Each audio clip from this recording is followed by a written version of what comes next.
Boa noite. Então vamos começar mais uma live da série Carreira Musical em Pauta. Foi uma série que teve bastante repercussão, foi muito legal. Tanto as pessoas que assistiram têm se manifestado, né, têm gostado muito, como os convidados também, e principalmente eu, que acabo assim, né, todos nós acabamos nos inspirando muito, né, na história desses músicos que têm uma carreira tão interessante. E eu acho que é fundamental isso, a gente falar um pouco mais e conhecer mais sobre a vida, né? Dos colegas, né? Principalmente desses músicos que têm uma história já bem rica, né? Bem interessante, assim. E a gente se beneficia muito de conhecer isso. E geralmente a gente não tem oportunidade, né? Tem oportunidade de conhecer quem está mais próximo e dos artistas e dos músicos que estão, às vezes, moram em outra cidade, tudo mais, a gente vê o trabalho musical, que é muito bom, mas não sabe quase nada a respeito da vida, né, deles. E eu acho que isso é muito importante e nos ajuda muito também, cada um de nós, a gente desenvolver o nosso próprio caminho, que no final das contas, esse é o grande desafio, né? Cada um construir o seu caminho. Então sejam muito bem-vindos, estou vendo que tem bastante gente já entrando. Boa noite, a Cris, a Silvia, Alexandre, tá? Algumas pessoas eu conheço, vários eu conheço, outros ainda não, mas a gente vai se conhecendo aqui, né? Inclusive quero dizer para vocês que a ideia é não terminar essa série. A gente vai dando um intervalo e continua, né, com essa série Carreira Musical em Pauta. Então, a gente já teve vários convidados. E hoje é o Pedrinho Figueiredo, que acabou de entrar na sala aqui, grande músico, meu amigo, colega, Pedrinho Figueiredo. Já vou chamá-lo, não se preocupe que eu vou falar pouco, vou deixar ele falar bastante. E então, agora dessa série de lives, temos hoje com o Pedrinho, amanhã com o Emanuele Baldini, é a segunda parte da live com ele, que é o atual Spala, primeiro violino da OSESP, e na quarta-feira com o Fábio Presgrave, também grande violoncelista, professor atualmente na Universidade Federal do Rio Grande do Norte. Muito bem. Depois a gente vai dar um tempo e vai voltar com outros convidados. Já temos aí alguns confirmados, inclusive de estilos musicais bem diferentes. Um deles, inclusive já vou falar aqui para vocês, deixa eu chamar o Pedrinho aqui. Um deles é o Frank Solari, que me foi sugerido pelo Pedrinho, entre outros. Muito bem, o Pedrinho deve estar entrando. Vocês me ouvem bem, né? Tá tudo tranquilo? Vamos ver se a gente... Olá! Salve! Maravilha! Tá me ouvindo bem? Super! Que bom, Vocês, eu tô meio vocês me traumatizado. ouvem? Me Sim, ouvem aí? perfeitamente. Então, quero te agradecer muito aí pela participação, né? A gente já conversou, eu percebi que você tem acompanhado outras lives aí, né? Que a gente Sim, tem sim. feito, inclusive com alguns amigos em comum. Ontem foi com o Daniel Sá, né? Não. Ontem foi com o Não foi. Dedos. Com o Dedos, já tô... Ontem foi com o Daniel Sá. Eu falei e E... achei. É isso aí. Era um teste, para ver se eu estava vendo mesmo. É isso mesmo. Passou na prova. E hoje é com o Pedrinho, né? Deixa eu ver bem. É o Pedrinho Figueiredo. Isso. Então seja muito bem-vindo aí e quero te agradecer e a gente conhecer hoje um pouco mais da tua história, tão interessante, né? E é tão diversificada e eu sei uma boa parte dela, mas tem outra que eu não sei. Como é que começou aí, né, a tua relação com a música? Eu sei que foi no estado do Rio de Janeiro, né? Onde eu também já morei, já tive um tempo lá. E agora você é muito ligado com a música gaúcha também, né? Além de outros estilos e tudo mais. Mas vou deixar mais tu falar. E a ideia, né, é ir contando a tua história e a gente ir conversando. Pode ser? Tá certo, pode ser, pode ser. Bom, quando eu tinha 3 aninhos, aí o cara disse, pô, vai ser longa a história. Mas é, mas é bem por aí mesmo. Primeiro, não sabia que tu tinha morado no Rio. Eu sou de Teresópolis, sou serrano, né? Aham. E lá em Teresópolis, numa casa, eu fugi quando escutei a banda marcial do colégio que meu irmão tocava passando na rua e saí perseguindo a banda. Me conta minha mãe, que eu devia ter quase 3 anos de idade, né? Não, eu tinha 3 anos de idade, tinha de 3 para 4 anos, né? E aí saio correndo, perseguindo, naquele 7 de setembro ali, perseguindo, né, a banda. E quando voltei, voltei atucanando. Eu quero um tambor, eu quero um tambor, eu quero um tambor, eu quero um tambor. Eu não falava outra coisa. Me deram o tambor e a minha mãe teve a lucidez, assim, de buscar. Na minha família não tem nenhum músico, nem por parte de mãe, nem por parte de pai. Eu ontem ouvi do Dedos dizendo aquela coisa do berço, que a mãe é cantora. Eu digo, olha só, o Daniel Sá, eu conheci o Daniel Luizão, o pai também. do É. Daniel, né? Que, poxa, fazia o Daniel tocar todas as músicas de Seresta e tudo mais, né? Então foi uma grande escola. Eu não tive isso. O que aconteceu foi Sim. essa ideia da minha mãe de buscar um recurso onde, e aí foi o curso de férias da ProArte, que Ah, legal. acontecia, inclusive, é uma fundação que era ligada à fundação que a dona Eva Sofer fazia parte aqui no Rio Grande do Sul também. Lá era o Ah, senhor Theodor Heuberger, que tocava aí toda a jogada do financiamento também vinha da Alemanha, um prédio maravilhoso que hoje em dia funciona como uma faculdade em Teresópolis, e aquele negócio ficou em construções anos. Anos, anos. Sempre em reforma, sempre em reforma. A minha infância inteira eu estudei no meio do cimento. Tá? Mas tinham os pianos, tinham as salas, né? Eu estudei piano, estudei violino, estudei flauta, né? Então eu tive olha um só. bom contato com música lá. E nesse ano, então, que eu fui, então, janeiro, fevereiro, eram 30 dias de curso de férias. Olha que barato, né? Teresópolis Eram era famosos, né? Eu conhecida. lembro que era famoso no Sim, Brasil inteiro, o pessoal ia para lá, tinham grandes professores, tudo, né? sim, maravilhoso, né? Chegou uma época que reunia 1.500 estudantes, era uma coisa Nossa. muito grande, era muito Uhum. legal. E lá conheci então a flauta doce e o piano também, entre outros tantos instrumentos. Comecei por aí, mas aos 6 anos eu estava de novo indo. Então todo ano acontecia de eu frequentar esse curso. Comecei a estudar piano aos 5. Aí quando fui aos 6 conheci a grande figura que eu acho que teve uma passagem assim maravilhosa aí por esse momento que a gente vive aí. Tivemos essa grata satisfação que é o João Dias Carrasqueira, que foi o meu Aham. professor de flauta.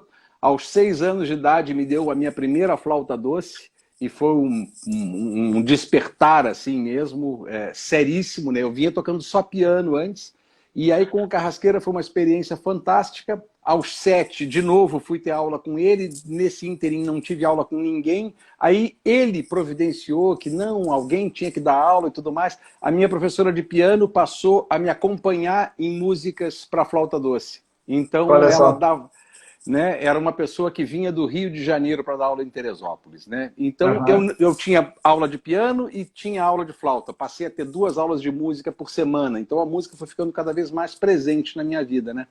Quando aos 7 anos eu estive de novo no curso de férias da ProArte, o Carrasqueira me convidou para conhecer a flauta transversa. E aí aquilo, não conseguia pegar a flauta transversa, né? E ele me deixou uma cabeça lá de flauta transversa. E eu passei o ano inteiro infernizando a minha família, aprendendo tudo que dava para fazer só com a cabeça da flauta Toca. transversa, né? No ano seguinte foi muito legal porque ele me presenteou com a flauta. Então a minha primeira flauta foi um presente do Carrasqueira, né? E aí comecei de fato a tocar o instrumento. Depois, aí aos 10 anos, fui tocar violão, fiquei tocando violão durante um tempo. Tive professores sérios de violão, inclusive, mas foi uma passagem assim. Toquei violino durante 6 meses também, que é o teu instrumento, Ô, né? Que é colega, uma curiosidade. Fiquei sabendo ontem que tu foi trompetista. também toquei Olha na banda do só, colégio. olha só. Toquei na As banda do bandas, colégio. as bandas são maravilhosas, né? Eu Sim. sempre fico fascinado com essa história, porque sempre alguém esbarra numa história de banda, né? Eu tenho essa que foi o início. E depois, na banda do colégio, eu era a pessoa que sabia ler partitura no colégio. Aham. Então, era um colégio de freiras, Colégio São Paulo, em Teresópolis, e a única figura masculina, ele era o cara que fazia tudo. Ele era o treinador de futebol, de vôlei, ele era o inspetor de disciplina e ele era o regente da banda. Não sabia nada de Maestro. música. Era o maestro da banda, não sabia nada de música. Mas como ele era a figura masculina, autoridade, não Sim. sei o que mais, então era ele que fazia tudo. E Era aí tudo com ele me ele. buscava de dentro de sala de aula e vinha com as Aham. partituras. Disseram que isso aqui é um dobrado muito bonito. Então a gente vinha com aquele repertório de dobrados e tudo mais. Eu ensinava Aham. o pessoal a tocar escaleta, né? Aí Aham. depois inventaram um troço horrível, que era o tal do minifone, que era uma escaleta só com uma oitava, assim, ruim, ruim, ruim, ruim, ruim. Então, ensinava os instrumentos melódicos e ele tocava um pouco de corneta, assim. Então, a gente Aham. fazia um arranjo, uma adaptação daquilo que era possível ser feito, assim, né? Então, Ótimo, ia se virando. também passei por bandas, né? Que legal, que legal.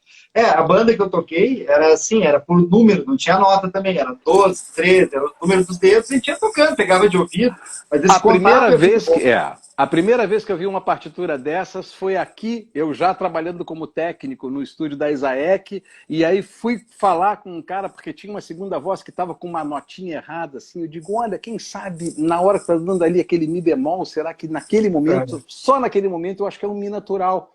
Aí o cara me olhou assim, então não é um? Então, e aí me respondeu com os números, eu digo, olha, isso eu não sei. Eu não sei Aí essa votação. eu fui olhar a partitura, eu tomei um susto, porque na verdade termina que o músico toca o tempo inteiro de ouvido, né? Porque o número Sim. não diz muito no trompete, né? Por causa É, da a questão da. para lembrar, né? Só acho que é mais para lembrar a sequência, assim, né? Para refrescar a memória, na verdade. E o cara tem que ter um ouvidão, né? Porque Sim. uma Mas isso é muito posição vai ter legal. muitas notas, né? Aham. Mas é bem interessante isso aí, as histórias, né, que eu estou colecionando, né? Cada um tem a sua história. Eu acho a história uma coisa muito importante, né? A gente é a história do país, a história das pessoas. Quando a gente ensina, né, contar histórias, inclusive existe muitos estudos que mostram isso, né? Que quando a gente conta uma história, isso ativa os dois lados do cérebro, vamos dizer assim, tanto a parte emocional como racional, tudo faz mais sentido, né? Quando faz Sem parte de uma dúvida. história, né? Então isso é muito legal, assim. E a gente vê que cada um tem justamente a sua história, mas tem alguns pontos comuns, né? Por exemplo, esse ambiente musical, cada um pouco diferente, seja dentro de casa, seja no teu caso no festival, vendo a banda, e a gente acaba sendo muito influenciado pelo meio, né, de certa forma. Até por essa questão social, de fazer parte de alguma coisa, né? Difícil uma criança sozinha em casa, sempre estudando, enfim. Mas é interessante ver que cada um tem a sua experiência. É engraçado também porque a música ela termina te prestando serviços ao longo da vida, assim, né? A Aham, música para mim dentro da minha estrutura de colégio e dos meus colegas, ela foi ganhando uma importância tremenda. Eu através aham, da música, né? As minhas, eu sempre fui um bom aluno, né? De estudar e tudo mais.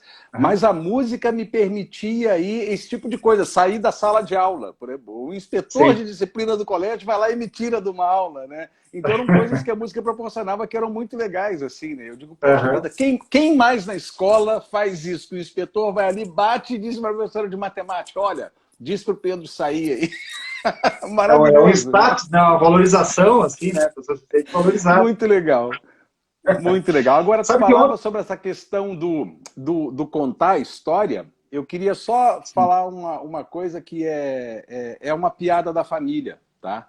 tá. Porque eu fiquei no Rio Grande do Sul, na minha história, eu fiquei no Rio Grande do Sul sozinho aos 17 anos de idade. Meu pai faleceu aqui e a minha mãe resolveu ir para residir com uns parentes que nós tínhamos em Belém do Pará. Cruzou o país.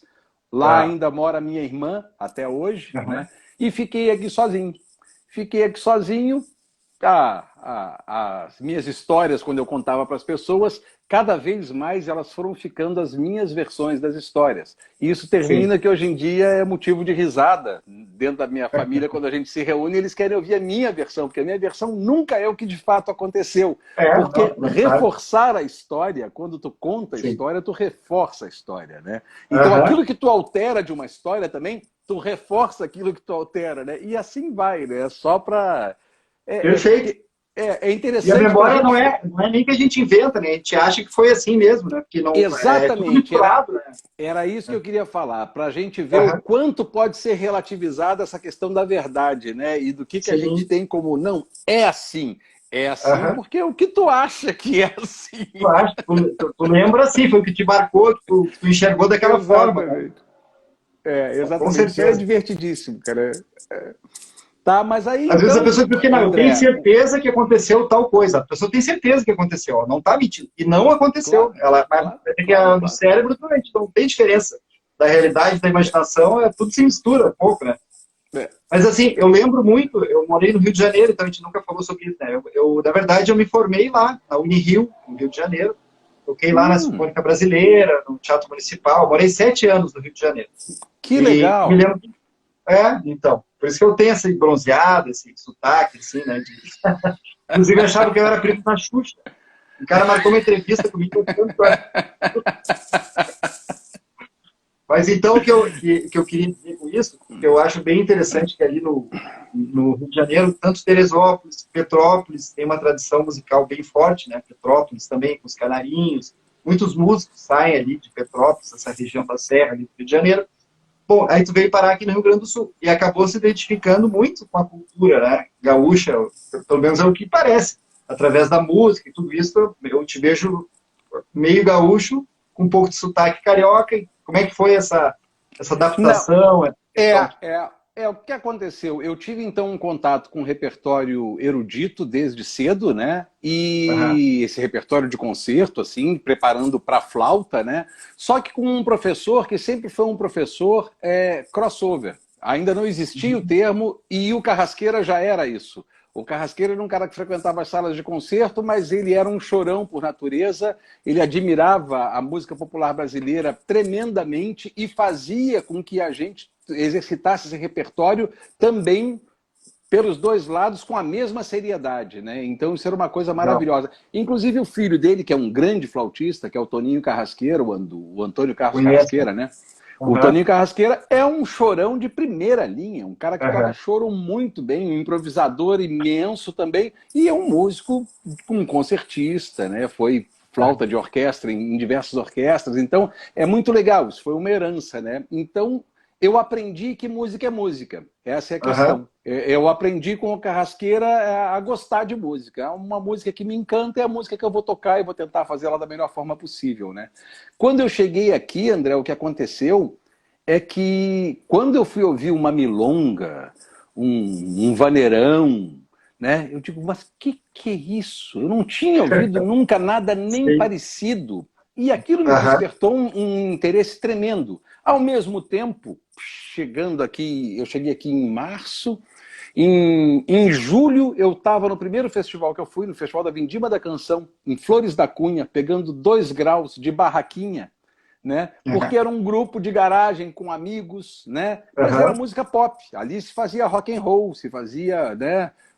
Era Miguel, o Alemão, o João, o Moa, né? E a gente tinha esse grupo e lá em Flores da Cunha eu conheci um monte de gente que já trilhava os festivais do Rio Grande do Sul. Embora lá fosse um festival que aceitasse música popular, também tinha uma linha de música folclórica. Então lá eu Aham. conheci os dois lados. E aqui esse grupo que eu conheci ensaiando numa garagem na Felipe Camarão era muito próximo à casa dos filhos do Paixão Cortes. E aí Ah, eu conheci os filhos do Paixão Cortes, convivi com a Zulema, com a Ana, com o Julinho, com olha o só. Carlos, e Uhum. aquilo ali eu me alimentei muito, sabe? A minha curiosidade foi muito grande, sabe? Então Que a legal. música, mais essa fonte, foi uma coisa Aham. assim. Depois eu tenho um grande amigo aí, que é o Caco Coelho, diretor de teatro.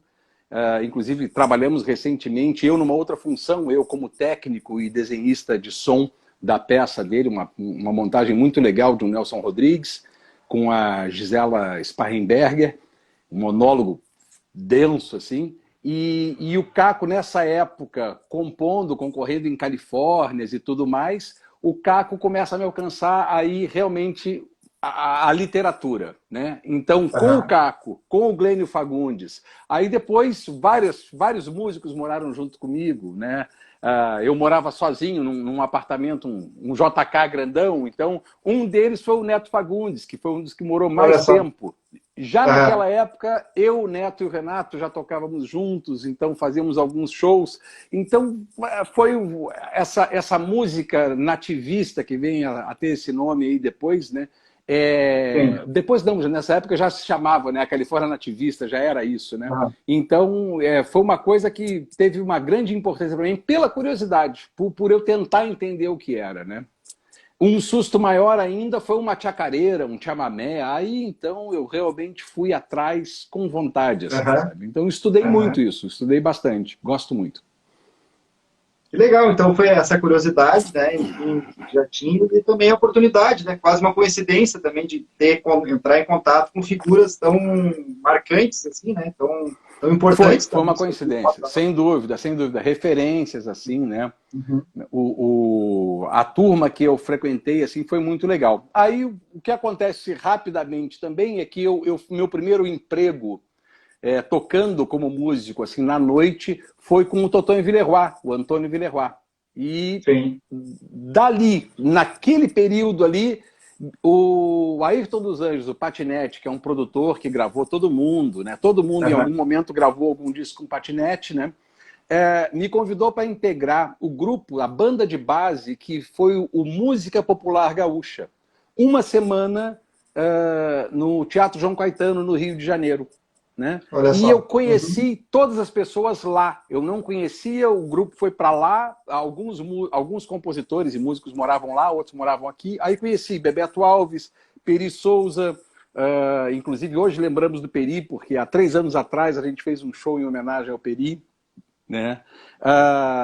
Bebeto Alves, Jerônimo Jardim, Nelson Coelho de Castro. Olha, foi toda aquela turma que era música popular gaúcha, Carlinhos Arclibe, né? Toda essa turma eu conheci, né? Não, o Carlinhos eu já conhecia. E o Peri a gente tocava junto, que foi a primeira pessoa que me convidou a participar de um festival, foi o Peri. Final de 81, eu estava aqui há 8, 9 meses, e o Peri me convidou para a Califórnia da Canção Nativa. Também foi uma coisa que foi aquele choque, sabe, André? Sim, imagino. Imagina, eu cheguei lá e aí me fantasiaram, porque realmente Ser estava uma fantasiado. Disneylândia, assim, para quem é de fora, é uma Disneylândia, É, assim, né, é. algo... Aí me fantasiaram da cabeça aos pés de gaúcho, Aham. naquela época que os gaúchos aí não me levem a mal, porque para mim ficou uma fantasia mesmo, não tinha Claro, nada a ver com claro, aquela identidade ali, né? Então eu claro. todo fantasiado, ganhei um prêmio de melhor instrumentista, fui Que legal. agradecer, né? Gostaria de agradecer ao júri que me escolheu aí o melhor Quase instrumentista. apanhou. Quase apanhei. Ninguém te avisou, pô. Fica quieto, você tá gripado, deixa que o colega. Exatamente. Mas então dali eu comecei também a trilhar aí uma carreira dentro dos festivais, né? Agora, é isso. Talvez tu me identifique assim, porque foi uma coisa que me aproximou das orquestras, né? Onde a gente Sim, se conheceu, eu fazendo arranjo para orquestras, né? sim. Agora, por outro lado, eu te indiquei o Frank Solari, porque eu integrei o grupo do Frank Solari. Né? Aham, Então também aham. tem o outro lado, assim, sabe? Aquela Claro, coisa de fazer um trabalho completamente claro. diferente. Fiz coordenação de estúdio do disco da Bandalheira com o alemão Ronaldo, né? Bandalheira, Então meu tem. primo tocava na bandalheira. Aham, aham. O Ah, João, é? João Guedes, o Ah, baixo, é sim, meu pô, primo. João Guedes. João É, Guedes meu estava primo. junto. Bandalheira, Tava. 15 anos, estava lá, João Legal. Guedes. Né? Então, já há muitos anos que tu vem nesse trabalho também, de produção, gravação, tudo isso foi acontecendo logo em Também foi uma seguida. outra curiosidade, André. Na Aham, real, a minha grande questão realmente eu gosto de aprender, né? Eu sim. gosto de aprender. Então, eu ainda morava sozinho quando eu fui aprender sobre escrever para arranjos, Arranjos. Aham, porque eu estava trabalhando com muita gente e decorava tudo. Eu digo, pá, isso aqui tem que ter um jeito de organizar melhor, sabe? E comecei a fazer do meu jeito. Um belo dia, o Chiquinho Gomes, Francisco Gomes, que trabalha, né, no Instituto de Artes, me alcança aquele Rimsky-Korsakov, Princípios da aham. Orquestração, em espanhol. Então eram 2 aulas de orquestração e de espanhol. E espanhol. Ótimo, né? É para quem Era a gosta de única aprender. cópia. Era a única cópia que tinha no Instituto, era em espanhol, rapaz. Então eu Aham. lá consegui uma cópia daquilo ali e fui estudar a orquestração. Então eu sou um autodidata nisso, né? Que quando eu acho que tu estava na Ubra, né? Quando foi aquele arranjo para Lamentos, em 97, tu Sim. estava na Ubra? Tava. Aham. Eu entrei na Ubra em 97. Entrei em É. 97. Mas lembro, Ali, lembro. lembra? Pois é, ali, Aham. por exemplo, foi um telefonema do Tiago Flores, maestro da orquestra, né? Tu Ok. escreve para orquestra de câmara? Claro, Claro, aham, aham. sempre É escrevi. característica das histórias aqui, né? Eu já ouvi outros daqui, claro. Daniel Sá, né? Tava em Santa Catarina, sem trabalho. Tu escreve arranjo pra banda? Claro que sim. Aí eu saí correndo pra comprar um livro. Mas não, e aí o pior de tudo era o seguinte com o Thiago, né? A música era Lamentos, Pixinguinha. E eu digo, tá, Thiago, mas pelo menos um pandeirinho. Não, não, não, não, eu preciso ter um repertório porque a orquestra vai girar e a gente vai estar viajando, não dá para ter Só instrumentista corda. convidado. Só corda. Nossa Senhora, aí foi um tratado de como conduzir um choro, né? Mas foi um aprendizado fantástico. Então, Claro. isso foi uma coisa, né? Então a orquestração entrou para mim assim. Aí, como é que é essa história do som? Eu tocando com o Totonho Villeroy, a gente usava equipamentos terríveis, Sim. terríveis. As pessoas pagavam cover e gostavam, aplaudiam e tudo mais, mas eu digo, olha, era um público muito, muito bondoso no sentido de Sim. curtição, assim, sabe? De Sim. querer, Gostava mesmo. gostava Aham. mesmo, sabe? É bem, Então, tinha uma boa vontade muito grande. Exatamente, era um coração muito aberto assim no negócio, porque o que a gente estava apresentando em termos sonoro era um problema, era um Mas problema. sabe, só um parênteses até para que eu estou bem interessado justamente nessa questão. Uma coisa que me chama, eu não sei se eu tenho algum problema de ouvido, né? Na música eu nunca percebi. Quantas vezes a gente vai ver um show com um cantor e não entende que o cara está cantando? Simplesmente não dá para entender que o cara está cantando. Olha, eu não suporto isso. Eu não sei como é que as pessoas ficam, né? Mas então só para reforçar essa questão, que às vezes é muito ruim mesmo a qualidade, né? Ao ponto de não entender que a letra da pessoa. Mas no teu caso deve ser parecido comigo. Tu, como é Sim. instrumentista, se alguém errar alguma nota, alguma harmonia, tu vai, opa, né? É, Mas tu nunca sim. prestou atenção na letra da música. Todo É, mundo que tá lá no show sabe a letra, cara. sabe a letra. O cara tá. É a memória do cara que tá funcionando, né? A gente vai lá e se o cara não cantar bem direitinho, não vai dar para entender, né? Só vai dar. Mas então a questão do som foi isso, cara, sabe? Eu e o Totonho, a gente enfrentando realmente um equipamento que assim, que tu ia do 0 ao 1,5 não acontecia nada. Aí começava. Do 1,5 até o 4 não variava. Aí de repente, bom, dava mais um Falou. saltinho, né? Aí do 4 ao 7, nada. No 7, pum. E do 7 em diante distorcia. Então, era um troço em degraus, assim, né? Eu digo, pô, isso não tá bom. Não tá bom. Né? Eu tenho que buscar aprender sobre isso também para resolver um problema. Né? Então vamos tocar adiante. Né? Uhum. Teve algumas pessoas muito importantes nisso aí. Né? O Ivo Eduardo Seben era o cara que teve o primeiro estúdio de ensaio aqui em Porto Alegre, assinava todas as revistas de áudio, generosíssimo, as pessoas roubavam as revistas dele e ele deixava lá para a gente ler e pesquisar Para e tudo roubar, né? mais.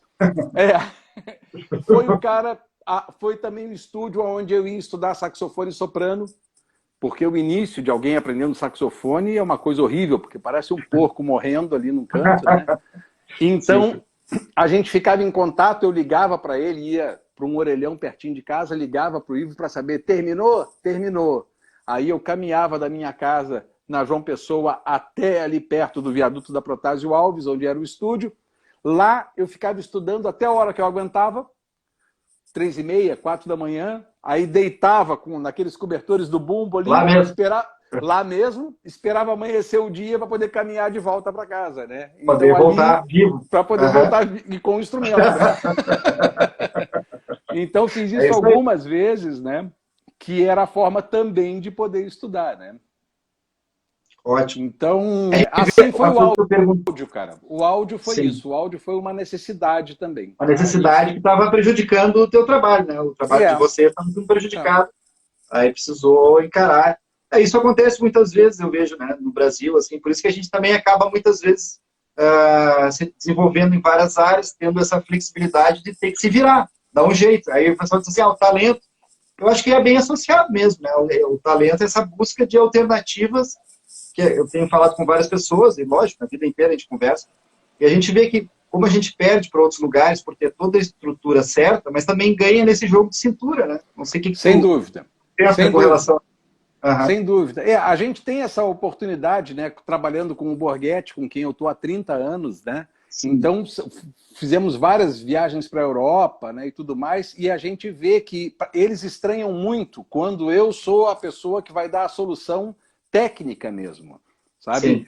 Então, tem lugares que a gente repete e o cara bom, aqui que tu já inventou como fazer Sim. aqui, porque por algum problema lá a gente teve que criar uma solução e aquilo já vira uma brincadeira, sabe? Mas eles Sim. se assustam muito, né? Como é que o músico tem um conhecimento técnico ao ponto... Não, dá pra cá, pem.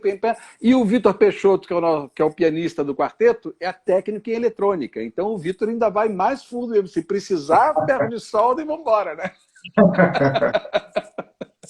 Mas isso é muito bom, e aí entra um pouco no trabalho que eu venho fazendo, que é perceber que a pessoa, né, por exemplo, na sua carreira ou na sua vida, ela precisa também saber um pouco de outros assuntos, né? Às vezes a pessoa ser muito bitolada, só um técnico, não só no sentido que seja pouco, né? Porque tocar bem um instrumento, ou ser um bom compositor, tudo isso é muito complexo.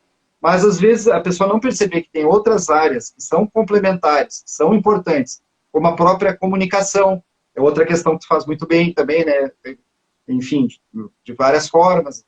Tinha o talk show, né? Que tu apresentava ali, não sei se continua ainda, mas era muito bom. Por enquanto está Então, parado. Está parado agora.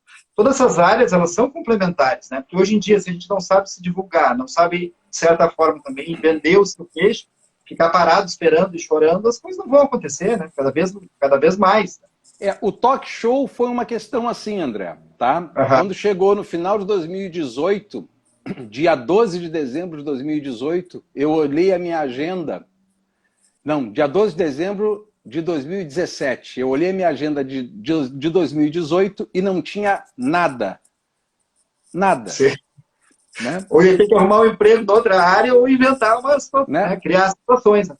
Então, eu digo, eu vou inventar um monte de coisa. Então, tem um curso que eu estou, inclusive, para desenvolver ele, para ele ser online também, que é o Techniquez para Músico, Ótimo. que é a coisa da técnica do áudio, né? Com algumas explicações, com fundamentos, conceitos, né, da acústica mesmo, da física, mas tentando trazer isso para uma linguagem que o músico possa se expressar e dominar isso, entendeu?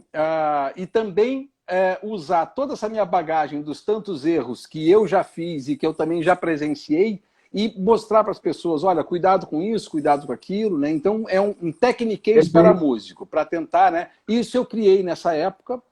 O talk show eu também criei nessa época. E montei os 60 anos de Bossa Nova também nessa época.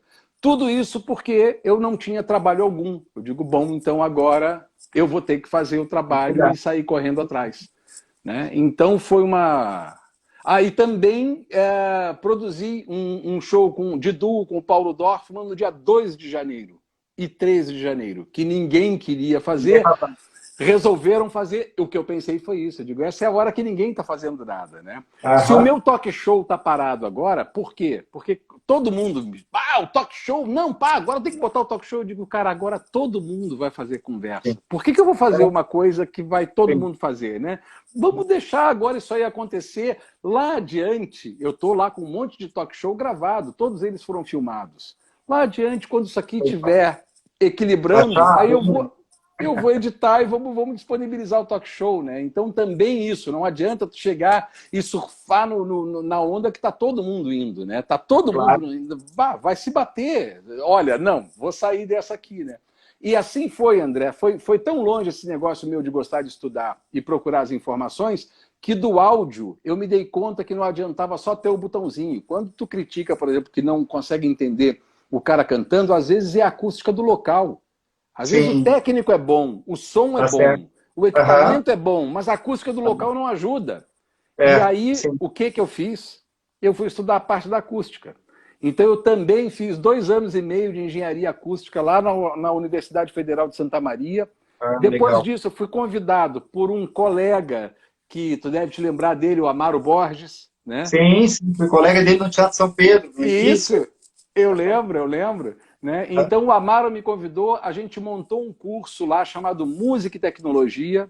Né? Quando eu vi o curso pronto, eu digo, esse curso que eu quero fazer. Migrei, estudei mais 2 anos e meio lá, né? Fiz 5 anos lá, 2 anos e meio de engenharia acústica, 2 anos e meio de música e tecnologia. Aí estava cansado de ir para Santa Maria semanalmente, assim, estava um troço muito puxado. Aí tentei migrar aqui para a URGS para fazer algumas cadeiras, né, que eu tinha que ir para lá 3 vezes por semana para canto coral, para teoria e percepção, né? Eu digo, Sim, puxa, sim. eu faço isso com mobilidade acadêmica na URGS e depois retorno para lá, já que é federal por federal. Não consegui essa vaga aqui na Não deu. universidade, infelizmente. Aí fui Sim. super bem recebido no IPA e aí migrei mesmo. Vim para o IPA, vim fazer licenciatura, terminei então cursando mais 5 anos para me formar. Hoje em dia sou licenciado pelo IPA em música, né? Que foi uma Olha, experiência muito legal de um material que eu jamais pegaria, porque aí não, eu não tinha reconhecido esse problema, André. Tá? A bagagem, eu me comunico bem, como tu disseste, e eu percebo que as pessoas entendem o que eu falo. Tá? Claro. Mas na hora de dar aula, eu não era um bom professor. Sim. Uhum. Né? E aí eu não... né? Tem toda uma lógica, assim, né? Uma continuidade da coisa, né? Foi muito legal, sabe? Então fui fazer um curso, que era um curso que eu estava estranhando, eu digo, puxa vida, mas fui tão bem recebido que eu resolvi mergulhar no curso mesmo. Mas foi muito legal, sabe? Fui ler coisas que eu jamais leria, fui aprender coisas que eu não aprenderia no meu cotidiano, então foi fantástico mesmo, né? Sabe que é uma coisa que eu tenho estudado muito, né? Tu sabe, a gente já conversou muito sobre isso, é psicologia positiva, estou acabando agora até uma pós-graduação, mas enfim, o que interessa é que tem professores que estudam muito, né? Professores bem destacados, assim, em outros países, que estudam muito essa questão da carreira profissional, em cada profissão, né? Em qualquer profissão. E tem mostrado muito que aquele modelo, né, da pessoa ter um trabalho, ter um emprego e fazer a vida inteira aquela mesma coisa, é algo que está quase em extinção por N motivos, né? E que, inclusive, é muito saudável essas fases da carreira, e a pessoa ter novidades, aprender coisas novas. É muito estimulante isso também. Até porque a gente muda e o mundo muda muito também, né? A questão própria agora do online, tudo isso, que cada vez já era uma tendência, agora muito mais. Então, você pensa, agora eu estou pensando como é que eu vou fazer o meu curso, que era presencial, vou fazer online. A gente está sempre aprendendo. Sem dúvida, sem dúvida, sem dúvida. Deixa eu só dar essa última frase. Claro. Eu falo que é o seguinte, a maior qualidade hoje em dia, né, é essa de estar constantemente aprendendo. Então, parabéns, que tu é o cara que tem essa característica.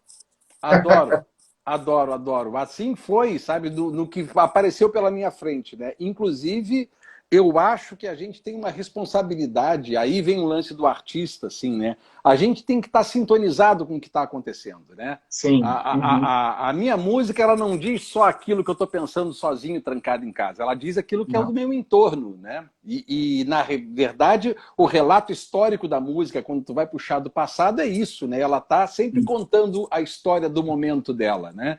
Então, eu acho que o músico tem uma responsabilidade também, assim, em estar sintonizado com o que está acontecendo, né?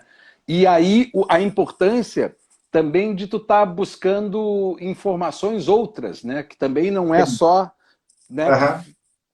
O que tu vai dizer, né? Única. Então também eu penso nessa multiplicidade por causa disso. Acho que é super importante a gente poder também, né, fazer o entorno. Isso foi tão longe que eu recebi convites maravilhosos, assim, de escrever texto, por exemplo, né? Então, programas do Unimúsica, onde estava lá o Luiz Fernando Veríssimo, estava o Fischer, estava o Arthur de Faria, e eu era um dos caras, o primeiro ano que me convidaram ali, eu digo, tem certeza? Não! Foi eu mesmo.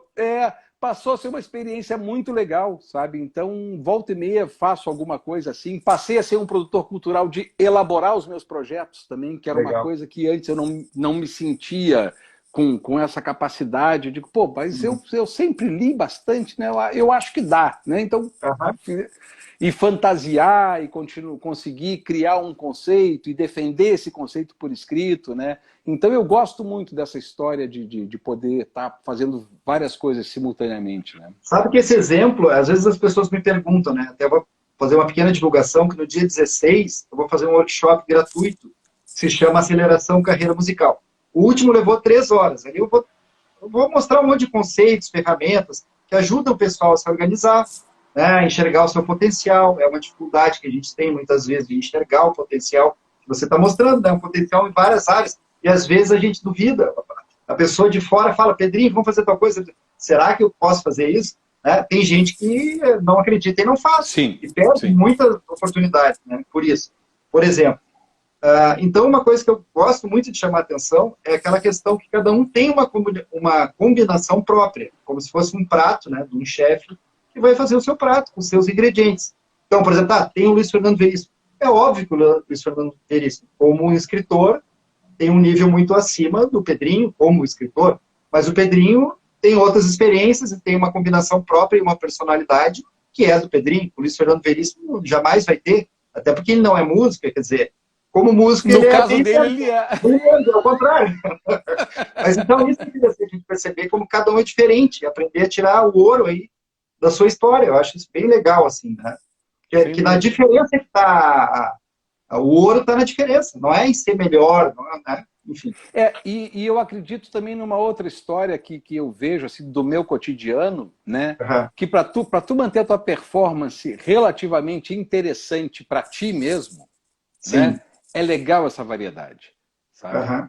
Então eu me tranco aqui no meu escritório, mas eu em um momento eu estou escrevendo algum texto, em outro momento eu estou escrevendo um arranjo, depois eu estou mixando, depois eu estou preparando, né? Agora, por exemplo, estou super feliz, rapaz. Acabei de lançar agora com o Eduardo Taufik, que é um pianista lá do Nordeste. Uma das funções que eu faço, né? Eu sou o responsável técnico do Festival Choro Jazz de Jericoacoara, no Ceará, que é uma criação de um gaúcho, tá? O Capucho, que é um figuraço, que frequentava os festivais aqui, todos aqui do Rio Grande do Sul, cabeludão, amigo de todo mundo. O Capucho vai para lá e tem essa grande sacada na reserva ambiental da Praia de Jericoacoara, montou um festival lindo. Lá eu comecei a conhecer músicos maravilhosos, tive a oportunidade de operar para os grandes caras, assim, Du Assad, Richard Galliano, subiu daqui Luiz Carlos Borges, aí o Renato Borghetti com o nosso grande amigo que infelizmente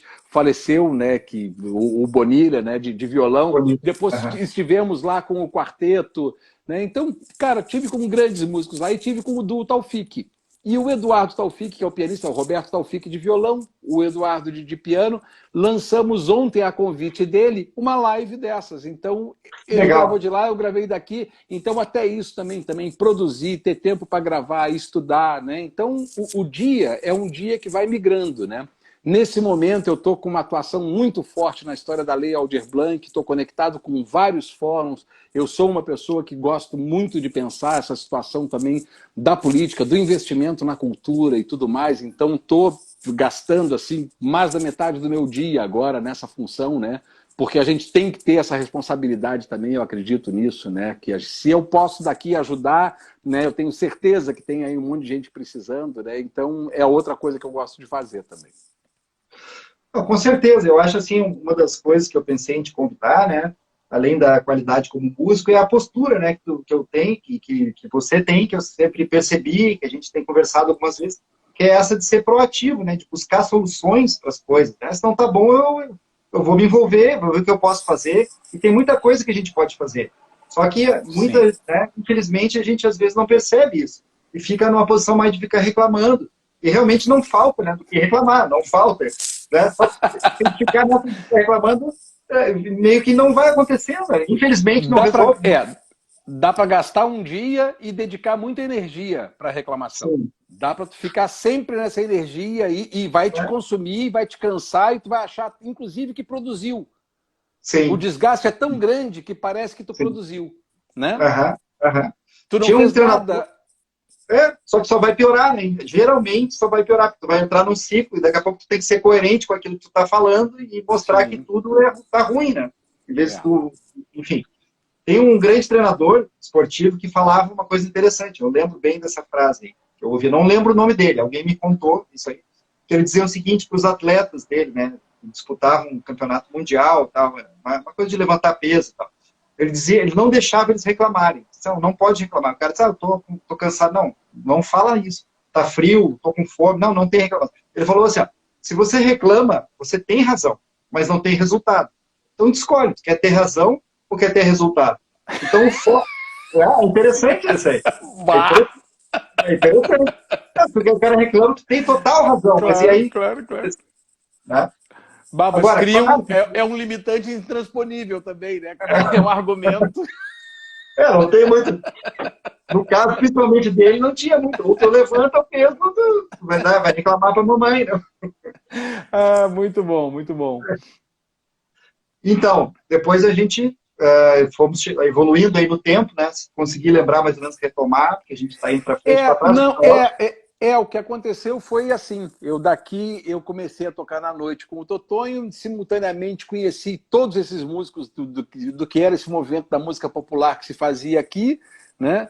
Com o Totonho a gente também começou a frequentar alguns festivais de música popular que aconteciam, que eram muito legais, né? Chegamos até, o Totonho concorreu no Festival da Globo e tudo mais, então teve Legal. momentos assim muito Uhum, interessantes no meio disso tudo, né? uhum. E quando surgiu o trabalho com em determinado momento, quando eu fui realmente conseguindo me organizar melhor também, assim, as minhas ideias e a conseguir colocar aquilo que me parecia ser um caminho, um fio condutor, assim, quando eu ia trabalhar em algum espetáculo e tudo mais, então essa coisa da direção musical começou a acontecer na minha vida, né? Aham. Então foi uma coisa muito interessante. Às vezes eu tinha 5 espetáculos montados na minha cabeça, não escrevia grade, eu escrevia os arranjos direto, distribuindo para os músicos e Que nem o sabia Mozart. tudo. Tava Aham. tudo Sim, decorado, sabe? Eu sabia sim. uma nota errada, era fantástico. Hoje em dia eu vejo a minha Legal. memória que não dá para lembrar, Não é mesmo. não dá para lembrar o que foi o almoço. Eu digo, nossa, rapaz, o que foi, hein? É. O Mas Mozart isso fazia isso, né? O Mozart fazia os concertos lá, distribuía as partes e sentava no piano, tocava e já era, né? Tava tudo na cabeça dele, né? Com orquestra, eu fazia isso em grupos pequenos, né? Sim. Quartetos, quintetos, coisas assim. Com orquestra, eu vi o Paulo Dorfman com a Orquestra Popular de Porto Alegre, com a orquestra de sopros, que era uma big band Sim. aumentada, né? Isso eu vi o Paulo fazendo também, escrevendo direto as partes e distribuindo, e aí simplesmente não existia grade. A grade Não era existia. Só anotações ele. dele, assim, com ideias de contracanto, sabe? Aham. E ele realmente ele estava com tudo na cabeça, Sabia. assim, era muito Aham. admirável, admirável. Não, é uma genialidade, assim. Mas então, aí Mas eu lembro muito, né? Muitas vezes em orquestra tocando, tu tá lá colocando som, né? Regulando tudo, tá vendo essa parte aí. Isso eu me lembro também, enfim, só para. Não sei se tu é continua fazendo esse trabalho. isso foi uma coisa, porque daí, dessa questão do diretor musical, para depois o cara que ficou curioso com a questão do som, e fui conseguindo, sempre quando eu estava, consegui ajeitar um pouco mais o som, consegui ajeitar um pouco mais o som, algumas pessoas me convidaram para começar a trabalhar nos seus discos, né? Sim. E então com uma função que na época a gente não tinha bem claro se era um produtor, se era um coordenador técnico, isso meio que se misturava, assim, né? O Aham. produtor trazia muito o conceito sonoro também, né? Também. Já do Aham. disco, né? Era tudo uma função única, assim, né? E o que me aconteceu foi que muitas vezes eu fiquei na dependência do que o técnico conhecia, né? Aham. Então eu digo, puxa, não é isso que está no meu ouvido, né? Eu já ouvi isso nesse estúdio com outro som e É não estou possível. conseguindo chegar nele. E não estou conseguindo chegar nele.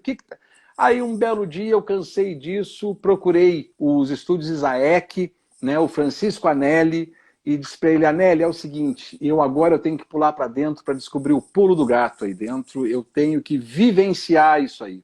E aí foi uma experiência muito legal. Durante 2 anos eu fui funcionário, batendo ponto às 7h15 da manhã num estúdio, e até às 5 da tarde, dali eu saía para outro, porque foi muito legal, porque aí um grande mestre que eu tive também, que foi o Renato Alcher, né, filho do Egon Alcher, que era o nosso chefe, a gente chamava de chefe, que me ensinou muita coisa também, em papos maravilhosos, né? O Renato Alcher também me convidou quando o Marcelo Corsetti se associou à Tec Áudio, que era EGER na época, então fui também trabalhar no estúdio deles, trabalhei no estúdio K30 do Casado, né? E aí então fiquei como técnico fixo em 2 estúdios e volta e meia fazendo também um terceiro estúdio.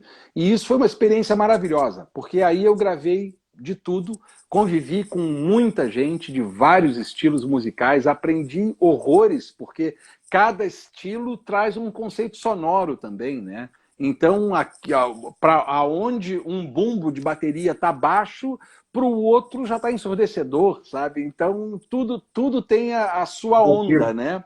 É legal, né? Então, tu aprende também que não existe o certo e o errado. O que existe Sim. é de onde é que ele vem, né? E para quem ele vai atender, né? Digamos que aí a técnica não tem como, para funcionar bem, ela não tem como estar separada da questão estética mesmo e artística da coisa, né? Ela está absolutamente para servir a estética. Uhum. E isso é muito interessante, porque o bom técnico é o cara que entende isso, né? O mau Uhum. técnico é aquele que sabe muito da técnica e ele quer impor a técnica ao Sim. artista, né? Não, Uhum. isso se faz assim, né? Por quê? Uhum. Aí o cara te explica tudo, né? Sim. Uhum. Pode botar no papel até, te Toda explica acústica, tudo. né? A É, ciência. exatamente. Uhum. A ciência toda, né? E Uhum. aí o Uhum. artista só pode dizer o seguinte, mas não tá bonito.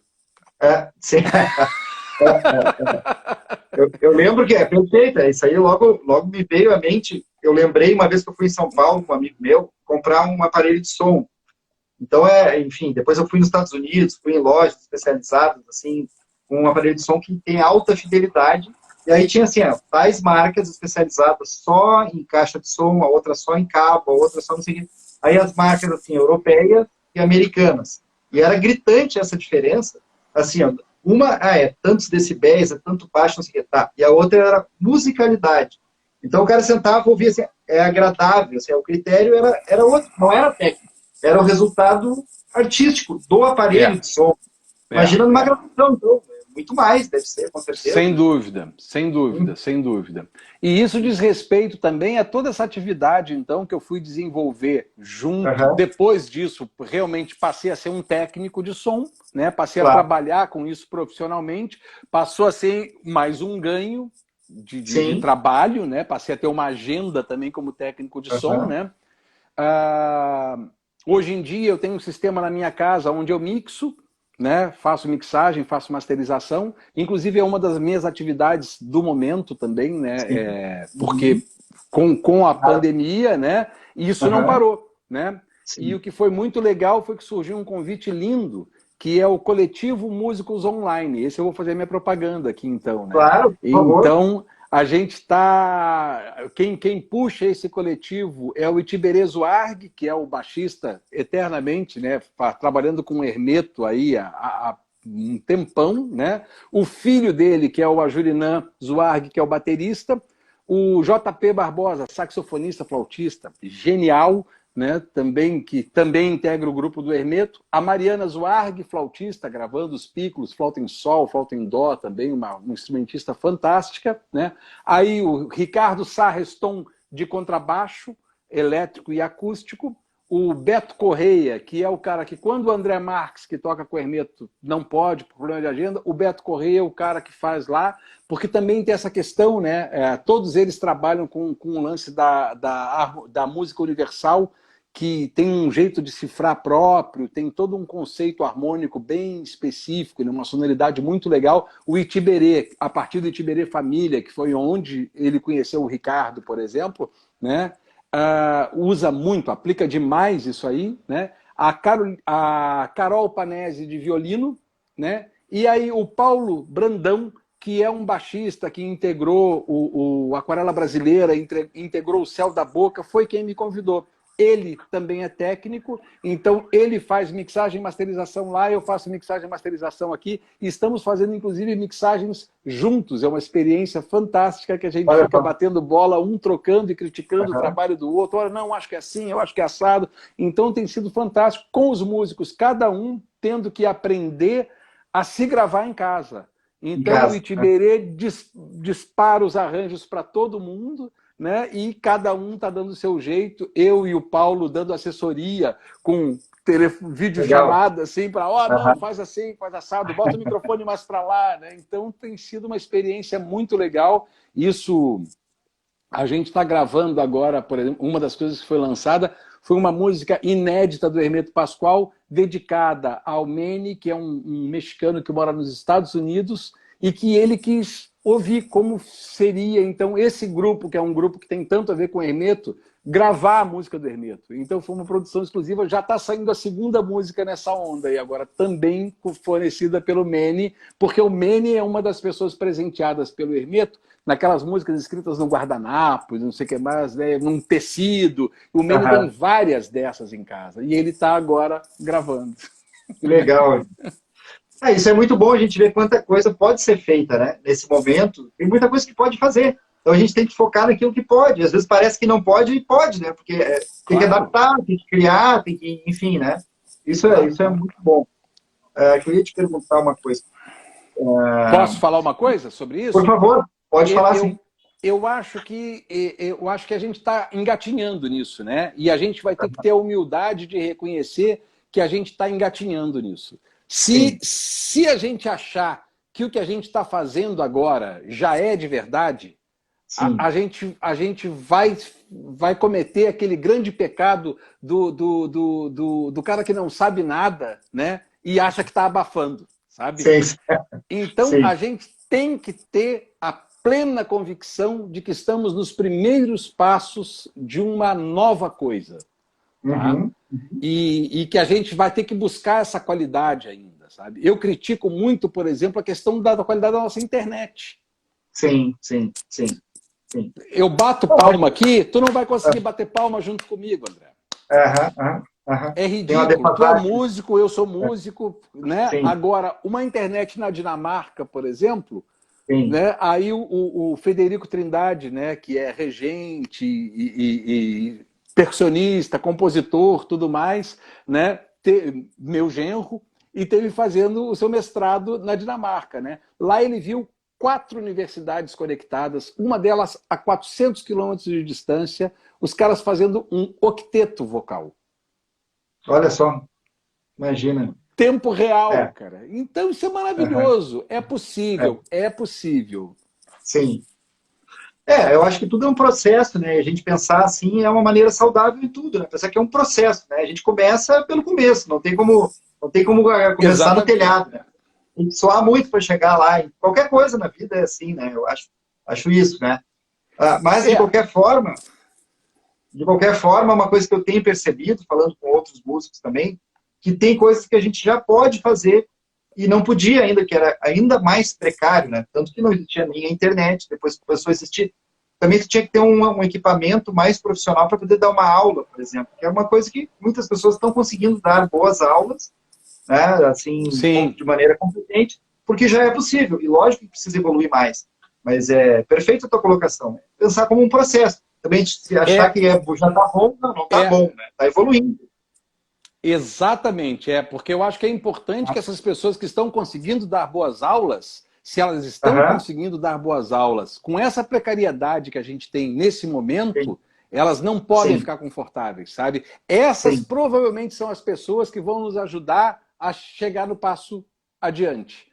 Sabe? Essas pessoas que com todo esse pouco recurso estão conseguindo apresentar uma coisa legal, esses deverão ser os ponta de lança que vão nos colocar adiante, sabe? É um troço que eu tenho pedido, assim, e infelizmente ainda não fui compreendido. Eu acho que estão faltando incentivos para aqueles caras hipercriativos, assim, dessa parte de tecnologia de internet, entendeu? Eu adoraria que tivessem editais para startups do nada, sabe? Cria uma solução para esse problema que a gente está vivendo aqui agora, tá? Tu não precisa ter o projeto pronto. Eu quero que tu tenha a ideia. E aí a gente reunir a inteligência que já existe para ver se aquilo é viável ou não, né? Então, acho que falta isso, sabe? Jogar para frente, né? Maravilha. Pedrinho, a gente está completando quase 1 hora. Temos a opção da gente se despedir, de deixar aí as últimas considerações. Se o pessoal tiver perguntas, enfim, né? Se tu achar mais confortável, continuar um pouco mais, a gente fecha e abre outra. Deixo contigo aí. Fica à vontade. Eu falo muito, então, por mim... Agora, eu acho que sabe, então, que a gente fecha e abre até para se despedir com calma, né? Para não, de repente, dar aquela afobação e cair, fica muito feio, né? Porque sabe, a gente fecha e conclui com calma, enfim. Pode ser? Tô por ti, pode ser, claro. As pessoas continuam aí? É assim, eu vou fechar, eu salvo essa live, daqui a pouquinho eu vou abrir outra, aí a pessoa vai ver e entra. Quem está aqui está convidadíssimo. Ah, Logo em tá. seguida eu mando Só para tudo de novo. dizer isso, para que retornem. Com certeza. A gente já tem feito isso algumas vezes, tá? Antes que a gente seja. Ó, vai fechar. Então tá, beleza. Beleza. Vamos em seguida. Tomei um copinho d'água aí.